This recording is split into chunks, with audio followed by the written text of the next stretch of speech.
Hi, welcome back to Swordbox. Today's verse is John chapter 20, verse 27.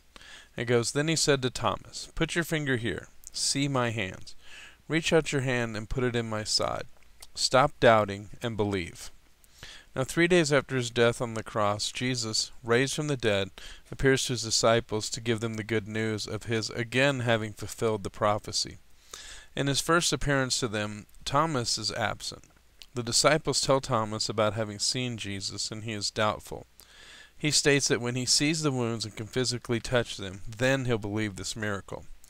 Thomas, by all accounts, was a very strong believer in Jesus. Earlier in the Gospel of John, Thomas is ready and willing to go to Jerusalem to die with Jesus. Thomas has been with Jesus for 3 years, living with him, watching him teach and heal people. He's also seen his teacher taken and brutally beaten and hung on a cross, where he died. Could you blame Thomas for being a bit shaken in his faith? Obviously, as did the other disciples, he completely missed the message that Jesus was telling them, that Jesus was going to be killed, that he would rise again on the 3rd day. So as he's come to be known, he was in fact a doubting Thomas. Now the hardest part was that his friends had seen the sign. They had seen Jesus with their own eyes. They'd touched him, they'd spoke with him. If they had any doubts, they never expressed them. They never recorded them. They saw with their own eyes, and in their excitement they went to tell people. They found Thomas and excitedly told him of the miracle they had witnessed. Thomas doubted it. Jesus again appears to his disciples, and he speaks directly to Thomas about his doubts. So where does this take us in modern life and Christendom? I think there are a few very valid points on this story we can take into our daily lives. First of all, we all have doubts. You could easily say that Thomas may not have been as smart as the other disciples, maybe not as faithful.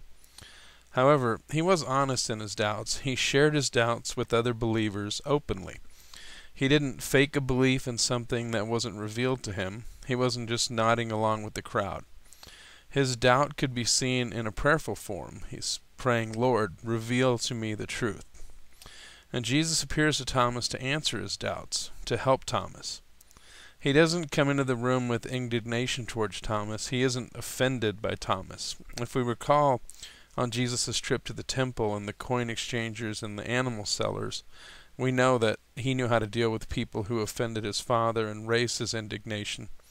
Jesus comes to Thomas to answer the need in Thomas's life. Secondly, having doubts isn't necessarily a bad thing if you deal with your faith honestly. Then you take your doubts and address them. God isn't afraid for us to question him in order to grow in our faith. There's a difference between seeking God through questions and facing our doubts and simply rejecting God. And lastly, witnessing a miracle in your life and sharing it with someone doesn't always remove the doubt for them. Sometimes people just have to find things on their own, see it with their own eyes.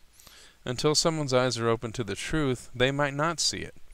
When Thomas doubted their witness and their testimony, his friends didn't reject him, because obviously he was invited with them later when they gathered, and that's where Jesus found him.